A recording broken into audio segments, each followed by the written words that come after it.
Olá, tudo bem? O tema de hoje é maravilhoso. Vamos falar sobre Jesus e o grande conflito. Aqui em João 14, verso 6, está escrito: Respondeu-lhe Jesus: Eu sou o caminho, a verdade e a vida, e ninguém vem ao Pai senão por mim. Esta é a maior verdade sobre Jesus. Ele é o caminho, a verdade e a vida, e que ninguém será salvo senão por ele. A questão é a seguinte: lá em Daniel 8, verso 12, diz que Satanás jogaria a verdade por terra. E para fazer isso, Satanás usaria a igreja romana e as suas filhas. E assim, Satanás pisaria na verdade. Jesus é a verdade. Eu pergunto, será que Satanás pode jogar Jesus por terra? Claro que não, absolutamente não. Então, como ele trabalharia para pisar na verdade sobre Jesus? De acordo com a Bíblia, Jesus é o nosso único mediador, está aqui em 1 Timóteo 2, verso 5, há um só Deus e um só mediador entre Deus e os homens, Cristo Jesus, homem. Então Jesus é o único mediador, Jesus é o nosso advogado, que está interligado uma coisa com a outra, e Jesus é o nosso suficiente e poderoso Salvador. Então Satanás odeia Jesus Cristo. Esse ódio começou lá no céu.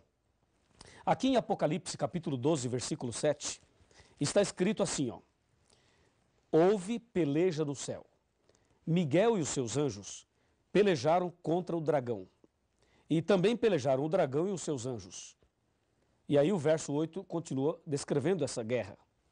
Percebe aí a ira do dragão, e nesse caso o dragão é Satanás, contra Miguel, nesse caso Miguel é Jesus. Então, desde o céu, Satanás odeia Jesus Cristo. E por isso ele começou uma terrível perseguição a Jesus. O resultado é que Satanás foi expulso do céu. E aqui na terra, Satanás continuou esta perseguição a Jesus. Quando Maria ficou grávida e Jesus então estava para nascer aqui nessa terra, para nos salvar do pecado, Satanás fez de tudo para conturbar o nascimento de Jesus. Inclusive, na época, algumas mulheres tinham casos com alguns sacerdotes e depois os sacerdotes diziam a elas: diga que a sua gravidez é obra do Espírito Santo, porque eu sou um sacerdote e você teve um caso comigo.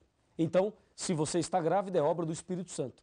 E essa ideia começou a ser usada, espalhada naquela época. E quando a Maria ficou grávida e disse que era obra do Espírito Santo, então muitas pessoas não acreditaram, achando que Maria era mais uma vítima daquele sistema pecaminoso entre os homens maus. Satanás armou tudo para tentar conturbar o nascimento de Jesus. Ele não conseguiu atrapalhar, Jesus nasceu, e quando Jesus tinha mais ou menos 2 anos de idade, Satanás entrou em Herodes e mandou matar todas as crianças de 2 anos para baixo. A intenção era matar Jesus. Mas Deus protegeu Jesus e Jesus foi levado para o Egito. E ali ele foi protegido. Mais uma vez, Satanás perdeu a batalha. Perdeu no céu e perdeu ali no nascimento de Jesus. O tempo passou, Jesus cresceu e aos 30 anos, Jesus Cristo foi batizado no Rio Jordão por João Batista. E aí, após o batismo, aconteceram algumas coisas muito interessantes que nós vamos conversar agora. Me acompanhe, por favor. Vamos analisar exatamente o que aconteceu ali após o batismo de nosso Senhor Jesus Cristo. Jesus foi batizado e após esse batismo, ele foi ao deserto. E diz a Bíblia em São Mateus capítulo 4 que ele foi levado pelo Espírito ao deserto. E lá no deserto ele ficou em jejum 40 dias e 40 noites, depois teve fome. E aí apareceu o tentador e disse: se tu és filho de Deus, transforma as pedras em pães. E aí Jesus respondeu dizendo: está escrito, nem só de pão viverá o homem, mas de toda palavra que sai da boca de Deus. E aí vem a segunda tentação: lança-te daqui abaixo. E aí vem a terceira tentação, e a terceira é que eu gostaria de destacar com você. Por favor, me acompanhe aqui em São Mateus capítulo 4. São Mateus capítulo 4, versículo 8, aqui está a terceira tentação. Versículo 8. Então levou ainda o diabo ao monte muito alto, mostrou-lhe todos os reinos do mundo e a glória deles. E lhe disse, tudo isso te darei, se prostrado me adorares. Olha que absurdo. Satanás pediu a Jesus que o adorasse e disse, eu te dou todos os reinos do mundo e a glória deles. E aí diz o versículo 11, ou melhor, o versículo 10, Mateus 4, verso 10. Então Jesus lhe ordenou, retira-te, Satanás, porque está escrito, ao Senhor teu Deus adorarás e só a Ele darás culto. Que maravilha!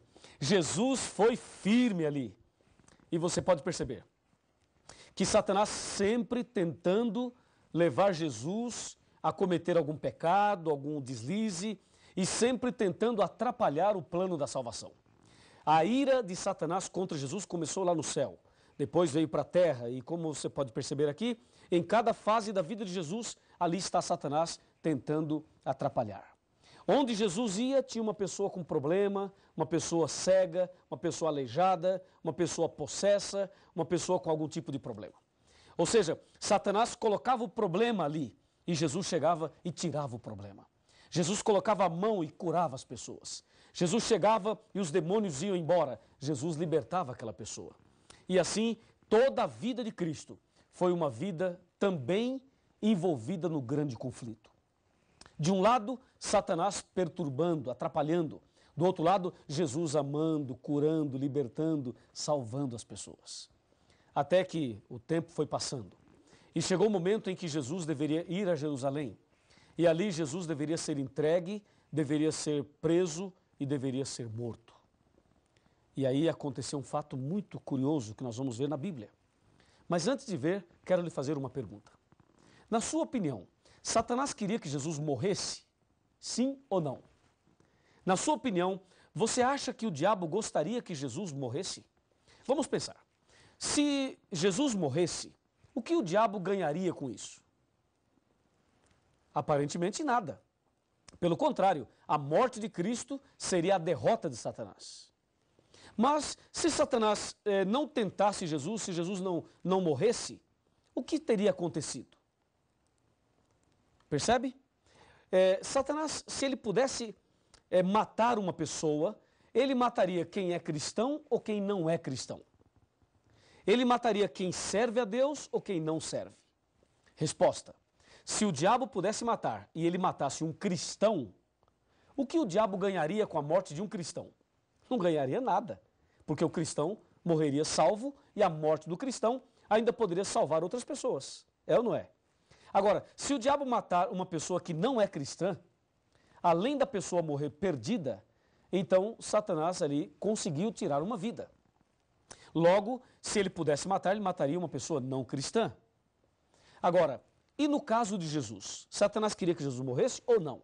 Resposta. Houve um tempo em que Satanás desejou a morte de Cristo. Mas houve um tempo em que ele não desejou a morte de Cristo. Houve um tempo em que ele queria que Jesus pecasse. Pecasse. A ideia era essa. Por isso que aqui em Mateus 4, ele tenta Jesus para Jesus pecar. E à medida que Jesus não cai, veja então o que aconteceu. Mateus capítulo 16. Abra sua Bíblia e veja o que diz São Mateus 16.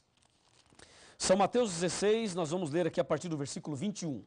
Está escrito: Desde esse tempo começou Jesus Cristo a mostrar a seus discípulos que lhe era necessário seguir para Jerusalém, sofrer muitas coisas dos anciãos e dos principais sacerdotes e dos escribas, ser morto e ressuscitado no terceiro dia. Verso 22. Pedro, atenção, hein? Atenção. Pedro, chamando-o à parte, começou a reprová-lo, dizendo: Tem compaixão de ti, Senhor, isso de modo algum te acontecerá. Mas Jesus, voltando-se, disse a Pedro: Arreda-te, Satanás, porque tu és para mim pedra de tropeço, porque não cogitas das coisas de Deus, e sim das dos homens. Percebeu? Veja, Satanás queria que Jesus morresse aqui. Satanás usou Pedro para dizer a Jesus: ó Jesus, se você sabe que vai a Jerusalém, que vai ser preso e que vai morrer, então não vá, fique aqui. É óbvio. Mas Jesus percebeu que por trás desse conselho de Pedro estava Satanás. E por isso disse: arreda-te, Satanás. Assim, Satanás tentou de todas as formas, de todas as maneiras, ele tentou atrapalhar o plano da salvação. Não conseguiu. Ele foi derrotado em tudo. Todas as vezes que ele se confrontou com Jesus, ele perdeu. E hoje ele vai perder mais uma vez, porque você já foi comprado, remido pelo sangue de Jesus. E aquele que é alcançado pelo sangue de Jesus, o maligno não lhe toca. O maligno pode até tentar alguma coisa, mas ele não consegue, porque quem está em Jesus é uma nova criatura e é mais do que vencedor. 2 Coríntios 5, verso 17. Meu amigo e minha amiga, se o diabo perdeu todas na luta, no conflito entre o bem e o mal, então como fica Daniel 8,12 que diz, lançou a verdade por terra? Me acompanhe. Vamos analisar esse ponto final do nosso estudo. Como entender este assunto tão delicado e tão importante? Vamos lá. A palavra de Deus nos apresenta a profecia de que Satanás pisaria na verdade. A questão é a seguinte, aqui no meu computador eu tenho algumas informações importantes. Veja, Satanás foi ousado, muito ousado, e tentou de tudo para atrapalhar Jesus. Agora que ele não conseguiu, que ele perdeu todas, e quando Cristo morreu na cruz, Satanás estava definitivamente derrotado. Então agora o que ele faz? Agora ele quer mudar as doutrinas sobre Jesus. Agora ele quer mexer com você e comigo. Agora aí está o ponto. Já que ele não conseguiu mexer com Jesus, não conseguiu atrapalhar Jesus, ele agora quer mexer na doutrina de Jesus e também na vida daqueles que querem seguir Jesus. Veja, há um só mediador, há um só Senhor, um só mediador entre Deus e os homens. A igreja romana foi usada pelo inimigo para fazer, sabe o quê? Para colocar outros mediadores no lugar de Jesus. A Bíblia diz em 1 Timóteo 2,5 que Cristo é o único mediador, mas a igreja romana colocou a intercessão dos santos. E tem um santo que intercede pelos problemas das pessoas. Você já percebeu isso? Por exemplo, existe o santo das causas impossíveis. Existe o santo dos endividados. Existe o santo casamenteiro. Esse você conhece, é ou não é? Existem santos para resolverem os problemas das pessoas. E as pessoas são devotas desses santos e dessa forma estão colocando um santo ou um homem no lugar de Jesus. E com isso a verdade sobre Jesus é pisada, é lançada por terra, com esta tal de intercessão dos santos. Eu quero dizer a você que nenhum personagem bíblico, nenhum apóstolo, nenhum profeta, nem Maria, nem o João, nem o Pedro, nenhum pode interceder por nós. Só Jesus é o nosso mediador. Só Jesus pode interceder por cada um de nós. Satanás quer mexer na doutrina de Cristo. E, na verdade, Satanás quer esconder as seguintes verdades. Ele quer esconder de que Jesus é o único mediador. Ele não quer que você saiba disso. Ele quer esconder que Jesus intercede por você todos os dias. Ele quer esconder que só Deus, através de Cristo, pode perdoar os seus pecados. Ele quer esconder que temos um advogado perante o Pai, Jesus Cristo, o justo. Ele quer esconder as verdades bíblicas e uma delas é que Jesus está voltando e desta forma o inimigo vem jogando a verdade por terra na vida daqueles que não estudam a Bíblia, daqueles que seguem doutrinas de homens e daqueles que não buscam a verdade. Assim, a doutrina sobre Cristo, infelizmente, tem sido pisada. E a última, Satanás está espalhando por aí uma ideia de que Jesus não é Deus e de que Jesus teve uma natureza caída e pecaminosa. As mensagens torcidas têm criado forças por aí. Mas tome cuidado, porque as doutrinas de homens estão sendo colocadas por Satanás para pisar nessa verdade. Mas a verdade é que Jesus venceu todos os conflitos entre o bem e o mal. E quando morreu na cruz, nos garantiu a vitória. E quero dizer mais a você. Se você estudar a Bíblia como deve estudar e seguir a verdade de Jesus como deve seguir, ter Jesus no coração, se você abrir o coração para Jesus, se você seguir os passos do Senhor Jesus, se você fizer hoje uma entrega total da sua vida a Jesus, eu tenho certeza absoluta que a verdade de Deus será restaurada na sua vida. E mais, eu tenho certeza absoluta que Deus fará o maior milagre no seu coração. Lembre-se, em Jesus somos vencedores. E o sangue de Jesus tem poder para expulsar Satanás da vida de quem quer que seja. E se o diabo está perturbando a sua família, se o diabo está perturbando a sua casa, se há uma obra maligna na sua vida, se você está preso em algum vício, se você está preso em alguma artimanha do inimigo, nesse momento, Deus vai te libertar das garras de Satanás. Creia, há poder no sangue de Jesus. E se você crê assim, então abra o coração para que a verdade seja restaurada na sua vida. Vamos orar? Grandioso Deus, Pai Todo-Poderoso, muito obrigado, porque Jesus venceu e nós também somos vencedores em Jesus Cristo. Eu entrego nas tuas mãos esta pessoa que está orando comigo nesse instante e que o teu poder se manifeste na vida dele e na vida dela. Em nome de Jesus. Amém. No trono do viver só existe lugar para lugar de quem governa todo o ser. No trono do viver só pode haver Senhor. Se forem dois, será amado, outro rejeitado. Vem, decide agora quem vai ocupar seu coração. Mas lembre, se ele não for o primeiro em seu coração, então já não é mais nada, não passa de uma ilusão. Mas se ele for o primeiro, o seu companheiro, motivo do seu existir, você vai viver, você vai sorrir, você vai vencer.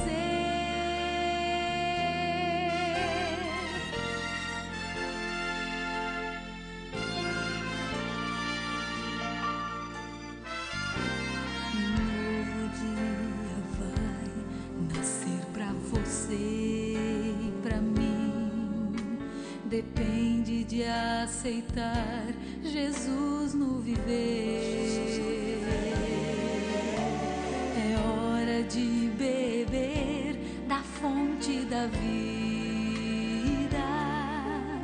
Você verá, em Jesus existe plena alegria.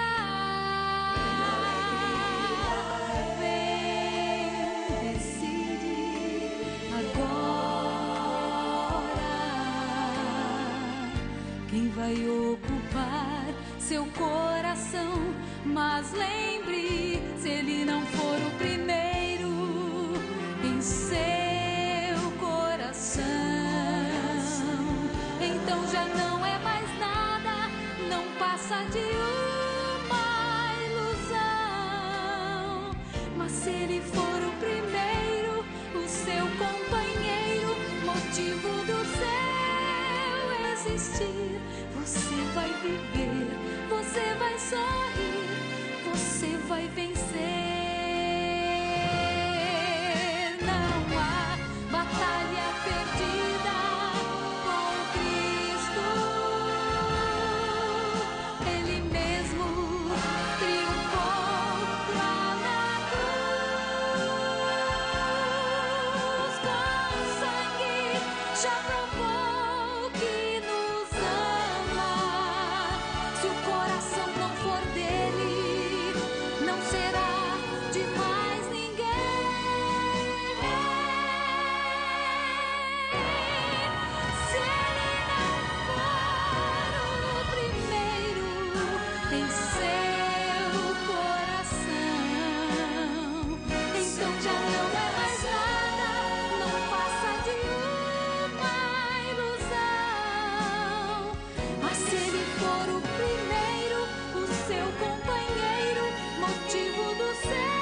existir, você vai viver, você vai sorrir, você vai vencer.